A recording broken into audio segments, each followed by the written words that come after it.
Hippo वो जानवर है जिसे अपने इलाके में किसी भी दूसरे जानवर की मौजूदगी पसंद नहीं। अगर किसी ने इसके इलाके में अपने पैर रख दिए तब वो बेहद खौफनाक हो जाता है। चाहे फिर सामने कोई भी हो, उसे इससे कोई फर्क नहीं पड़ता। नदी का रुख किए ये तीनों शेर आज हिप्पो के इलाके में अपने कदम रख चुके हैं। जिस तरह से शेरों को अपने इलाके में कोई घुसपैठिया बर्दाश्त नहीं होता, ठीक उसी तरह हिप्पो को भी अपने इलाके में किसी दूसरे जानवर की घुसपैठ मंजूर नहीं होती। ये शेर बेहद सावधानी के साथ पानी में मगरमच्छ के खतरों पर नजर बनाए हुए थे। उनकी आंखें चारों तरफ नजरें बनाई हुई थी और उधर इन शेरों पर भी किसी की नजरें बनी हुई थी। शेरों को अपने इलाके में देखते ही हिप्पो गुस्से से तमतमा उठा और फिर उसने बेहद ही तेजी के साथ शेरों की तरफ पहुंचना शुरू कर दिया। हिप्पो बेहद गुस्से में नजर आ रहा था। पानी को तेजी के साथ चीरते हुए उसने शेरों की तरफ बढ़ना जारी रखा।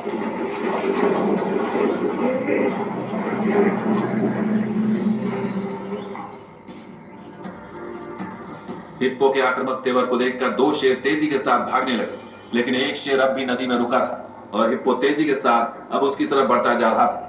इस शेर ने नदी में एक ऊंचे पत्थर पर अपना ठिकाना बना लिया। शायद उसे लगा कि हिप्पो यहां तक पहुंच नहीं पाएगा, लेकिन ये शेर की गलतफहमी थी। गुस्से से तमतमाए हिप्पो अब शेर के पास पहुंच चुके थे और उनमें से एक हिप्पो ने बेहद तेजी के साथ आगे बढ़कर पत्थर पर बैठे शेर पर हमला बोल दिया। हिप्पो के अचानक हमले से शेर भी घबरा गया। शेर को उम्मीद नहीं थी कि हिप्पो इतनी तेजी के साथ उस पर हमला करेगा। अचानक हमले से शेर घबरा गया। अब उसके सामने कोई चारा नहीं था। क्योंकि शेर पानी से दूर भागते हैं, लेकिन अब यहाँ इस शेर को एक बार फिर से पानी के बीच उतरने के लिए मजबूर होना पड़ा, क्योंकि उसके यहाँ रुकने पर हिप्पो आज उसे जबरदस्त नुकसान पहुंचा सकता था।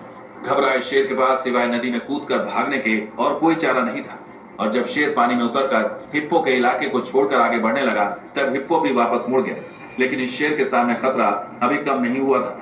पानी में शेर को उतरता देख खूंखार शिकारी मगरमच्छ अब तेजी के साथ आगे बढ़ने लगा। पानी में होने पर मगरमच्छ बेहद खतरनाक हो जाता है और आज उसके सामने शेर का शिकार करने का मौका था। बस फिर क्या था, ये मगरमच्छ तेजी के साथ शेर की तरफ बढ़ने लगा और फिर उसने उतनी ही फुर्ती के साथ शेर पर हमला भी बोल दिया। पानी में अब जोरदार टक्कर होने लगी। मगरमच्छ के हमले से शेर घबरा गया। वैसे भी शेर पानी में उतरने से परहेज करते हैं और आज यहाँ पानी में शेर पर डबल अटैक हो रहा था। पानी के नीचे मगरमच्छ और शेर के बीच काफी देर तक संघर्ष चलता रहा। मगरमच्छ के हमले में शेर घायल भी हो गया, लेकिन काफी मशक्कत के बाद वो मगरमच्छ से अपनी जान बचाने में कामयाब रहा।